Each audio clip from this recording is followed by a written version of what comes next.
नीचे भी गिरेगा बंदे। सिक्किम के नाथुला इलाके में मंगल को बर्फ़ के तोदे गिरने से कम से कम 7 सयाह हलाक और 12 दीगर ज़ख्मी हो गए। रेस्क्यू ऑपरेशंस में अब तक 20 अफराद को बचाया गया और उन्हें करीबी आर्मी मेडिकल सहूलत फराहम की गई।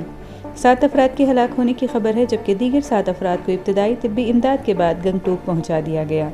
गंगटोक के ज़िला मजिस्ट्रेट ने बताया कि बचाव कार्रवाइयों को रोक दिया गया है और NDRF की मज़ीद ज़रूरत नहीं है। मल्लिकार्जुन खड़गे ने ट्वीट करके हलाक और ज़ख्मी होने वालों के लिए अफसोस जाहिर किया है। खड़गे ने मुतासरीन के अहले खाना से गहरी हमदर्दी का इजहार किया।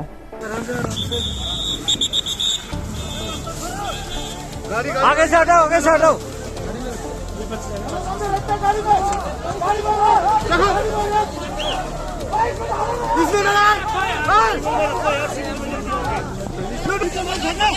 नीचे मत डालो। धक्का मत दो, आगे कुछ नहीं।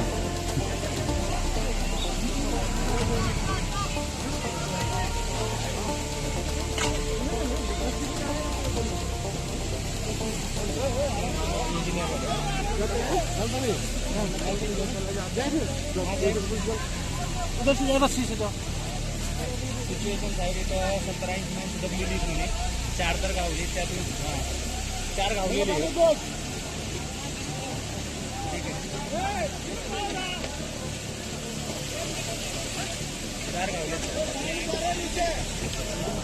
नीचे कार्रवाई बोलना। नक्की बंदी हुई है ना।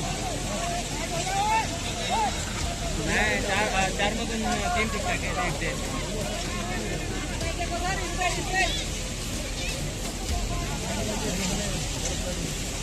बोलो